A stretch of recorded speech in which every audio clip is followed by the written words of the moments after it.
నమస్తే welcome to story board.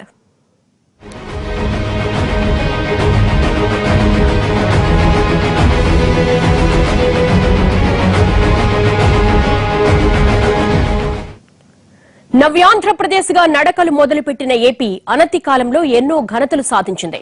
Is of doing లో top state గా ఇండియాలోనే the best sun rising state గా దూసుకుపోతోంది. అపార సహజ వనరులతో పెట్టుబడులకు స్వాగతం పలుకుతున్న ఏపీ విశాఖలో జరుగుతున్న పార్ట్నర్షిప్ సమ్మిట్ తో మరో అడుగు ముందుకెయ్యబోతోంది.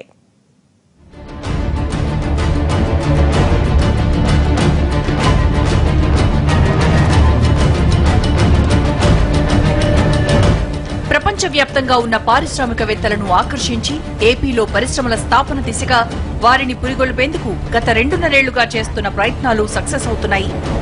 ఇప్పుడు ఆ వాణిజ్య విధానాలకు మరిన్ని పెట్టుబడుల ఆకర్షణే ప్రధాన లక్ష్యంగా వరుసగా 2వ ఏడాది విశాఖలో పార్ట్నర్షిప్ సమ్మిట్ నిర్వహిస్తోంది.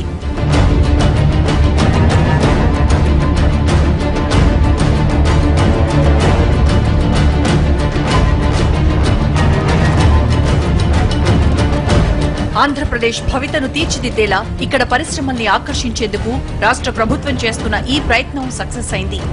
విశాఖలో 2 రోజుల పాటు సాగుతున్న ఈ సదస్సుకు ఆర్థిక మంత్రి అరుణ్ జైట్లీతో పాటు కేంద్ర మంత్రులు నిర్మలా సీతారామన్, వెంకయ్యనాయుడు, అశోక్ గజపతిరాజు, ఏపీ సీఎం చంద్రబాబు నాయుడు సహా ఏపీలో పలు పారిశ్రామికవేత్తలు, దేశ విదేశాల పారిశ్రామికవేత్తలు, ప్రతినిధులు హాజరయ్యారు.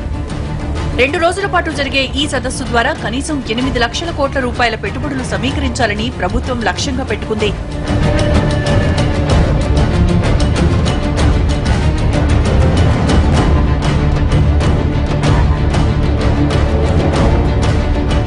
విశాఖ సాగర తీరంలో జరుగుతున్న ఈ పార్ట్నర్షిప్ సమ్మిట్ ను ప్రారంభించిన కేంద్ర మంత్రి అరుణ్ జైట్లీ ఏపీ అనతి కాలంలో 2 అంకెల వృద్ధి రేటు సాధించడం ఆనందంగా ఉందన్నారు. విభజనతో ఆర్థికంగా నష్టపోయిన ఏపీకి ఈ సమ్మిట్ చాలా మంచి అవకాశమన్నారు. పెట్టుబడులు పెట్టేందుకు ది బెస్ట్ స్టేట్ గా ఏపీ టాప్ ప్లేస్ లో నిలిచిందన్నారు. ఏపీలో పారిశ్రామిక అభివృద్ధికి కేంద్రం సదా సహకారమిస్తుందన్నారు. 2.5 years after the state was created, when I stand before you, step by step, governments both at the center and in the state, and with due credit going to the large body of investors and the people of Andhra Pradesh, are marching forward and reaching and targeting that area where in less than 2.5 years the state can comfortably boast or claim to be the easiest place to do business in India. ఇక ఇదే సదస్సులో కేంద్ర మంత్రి వెంకయ్యనాయుడు మాట్లాడుతూ దేశంలో మిగిలిన రాష్ట్రాలతో పోటీ పడుతూ ఏపీ ముందుకు సాగుతోందని అభినందించారు. చంద్రబాబు నాయకత్వంలో డబుల్ డిజిట్ అభివృద్ధి సాధించిన ఏపీలో భారీగా పెట్టుబడులు పెట్టాలని పారిశ్రామికవేత్తలకు పిలుపునిచ్చారాయన. As I told you, it is a place which is worth investing. It is a government which can be trustworthy, and then there are opportunities in the states, different states of the country. Every state is competing, as I told you, and then you have here a state which is new, which is young, which is dynamic. It is young as well as experienced also. ఏపీలో పెట్టుబడిదారులకు అపార అవకాశాలున్నాయని అభివర్ణించిన కేంద్ర మంత్రి Nirmala Sitharaman robotics, internet of things, digitalization అన్ని రంగాల్లోనూ AP అవకాశాలను సద్వినియోగం చేసుకుంటోందన్నారు. చంద్రబాబు నాయకత్వంలో ఏపీ తనకున్న అవకాశాలను రెట్టింపు చేసుకుంటూ ముందుకెళ్తోందని, రాబోయే రోజుల్లో మరిన్ని పెట్టుబడులను ఆకర్షించడం ద్వారా దేశ ఆర్థిక వ్యవస్థను కూడా బలోపేతం చేస్తుందని కితాబిచ్చారు. Andhra Pradesh commencing from Calcutta going down to Chennai, having majorly several ports, several airports, industrial hubs, all passing through this coastline, look at the immense opportunity for investment. And with the leadership of the Chief Minister, the opportunities are enhanced, and also because the state is richly endowed with natural resources. Well-planned SEZs exist here. And in fact, some of the wonderful projects that can be launched almost on a ready plug-and-play kind of a situation are all here. The opportunities are all here for industrial processing, for manufacturing, and for aerospace and related sectors to be launched here. లక్ష్యంగా పనిచేస్తున్నామన్నారు. వచ్చే ఏడాది 15% వృద్ధి సాధించే లక్ష్యంగా ముందుకెళ్తామన్న Chandrababu Naidu gas, oil నిక్షేపాలతో AP భవిష్యత్తులో సంపన్న రాష్ట్రమవుతుందని ఆశాభావం వ్యక్తం చేశారు. So that every time, year by year, we are taking more responsibility. Even our friends have rightly mentioned, India is moving very fast. We are having so many advantages. One is demographic dividend. I can assure you, in the near future, no other country can compete India on demographic dividends. This is the biggest advantage for India. Even if you see Europe, even China, even Japan, even so many developed countries, they are having a problem of aging. Only the country, another 4 decades, is going to have advantage on demographic dividend is India. ఈ సదస్సులో పాల్గొన్న పలువురు పారిశ్రామికవేత్తలు ఏపీకున్న అభివృద్ధి అవకాశాలను కొనియాడారు. రాష్ట్ర రాజధాని అమరావతిని ప్రభుత్వం సింగపూర్లా మారుస్తుందని ఆశాభావం వ్యక్తం చేశారు. Main points we'll see. What is the land? Land is availability is there, power is there, water, IT connectivity, policies, and also approvals, how fast approvals will happen, and skilled manpower, and the sustainable leadership, and also governance. These are the things, 9 things we are looking after this. దేశ విదేశాల ప్రతినిధులతో పాటు వివిధ రంగాలకు చెందిన పారిశ్రామికవేత్తలు ఈ సదస్సులో పలు అవగాహన ఒప్పందాలు కుదుర్చుకున్నారు. సదస్సు ప్రారంభానికి ముందు జరిగిన బ్రేక్ఫాస్ట్ మీట్ లో ఏపీ సీఎం పలువురు పారిశ్రామికవేత్తలతో ఒప్పందాలు కుదుర్చుకున్నారు. మొత్తంగా ఈ ఏడాది సదస్సులో 8 లక్షల కోట్ల రూపాయల ఒప్పందాలు కుదుర్చుకోవడం లక్ష్యంగా సీఎం చంద్రబాబు నాయుడు ముందుకెళ్తున్నారు.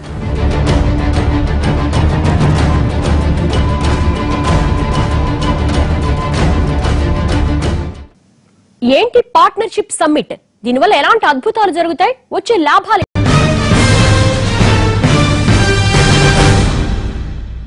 రాష్ట్రంలో పరిశ్రమలు పెట్టమంటూ పెట్టుబడిదారుల్ని ఆకర్షించడమే కాదు, పరిశ్రమల ఏర్పాటుకు తగిన అవకాశాలు కల్పించే ఈజ్ ఆఫ్ డూయింగ్ లో టాప్ ప్లేస్ లో ఉన్న ఏపీ తొలి రోజు సమ్మిట్ లోనే 4,25,000 కోట్ల రూపాయల అవగాహన ఒప్పందాలు కుదుర్చుకుంది. వీటిని పూర్తి స్థాయిలో కార్యరూపం దాల్చేలా చేసేందుకు అన్ని సౌకర్యాలు కల్పిస్తోంది. 3 ఏళ్ల కిందట నవ్యాంధ్రగా తన కొత్త ప్రయాణం ప్రారంభించే నాటికి ఏపీకి రాజధాని కూడా లేదు. రాజధాని లేని మాతృ రాష్ట్రంగా ఆదాయ వనరుల కోసం ఆశగా చూస్తున్న ఏపీ స్వశక్తితోనే ఎదిగేలా అడుగులేసింది. అమరావతి రాజధాని అయినా పరిశ్రమలు లేక ఆదాయం రాలేదు. దీంతో పరిశ్రమలను ఏర్పాటు చేయడం ద్వారా అటు ఆదాయాన్ని, ఇటు యువతకు ఉపాధిని కల్పించేలా అడుగులేసింది. ఇందుకోసం సింగిల్ విండో విధానాల ద్వారా పరిశ్రమల ఏర్పాటుకు అన్ని ఏర్పాట్లు చేసింది. ఈజ్ ఆఫ్ డూయింగ్ లో 2015లో 2వ స్థానంలో ఉన్న ఏపీ 2016 నాటికల్లా 98.7 పాయింట్లు దక్కించుకుని మొదటి స్థానంలో నిలబడింది. పరిశ్రమల ఏర్పాటు కోసం పారిశ్రామిక విధానాల్ని పూర్తిగా ఆధునీకరించి సరళీకరించింది. పరిశ్రమ పెట్టడానికి ఎవరైనా ఏపీకి వస్తే సింగిల్ విండో విధానంలో తక్కువ వ్యవధి, వ్యయ ప్రయాసలతోనే అన్ని అనుమతులు వచ్చేలా ఏర్పాట్లు చేశారు. అప్లికేషన్ పెట్టుకోవడం దగ్గర నుంచి ఫీజుల చెల్లింపు, స్టేటస్ తెలుసుకోవడం, అప్లికేషన్ల పరిశీలన, అనుమతులు అన్ని ఆన్లైన్లోనే అందుబాటులో ఉంచారు. VAT, CST, service tax, entry ట్యాక్స్ల కోసం ఆన్లైన్ రిజిస్ట్రేషన్లు తప్పనిసరి చేయడం వంటి వాటితో పారిశ్రామికవేత్తల నమ్మకాన్ని చూరగొన్నారు. పరిశ్రమల ఏర్పాటుకు అన్ని రంగాల నుంచి కావలసిన అనుమతులు ఆన్లైన్లోనే కేటాయిస్తూ మొత్తం సింగిల్ విండో విధానాన్ని అత్యంత సులువుగా అమలు చేస్తున్నారు. ఇది వాళ్ళ స్టోరీ బోర్డ్.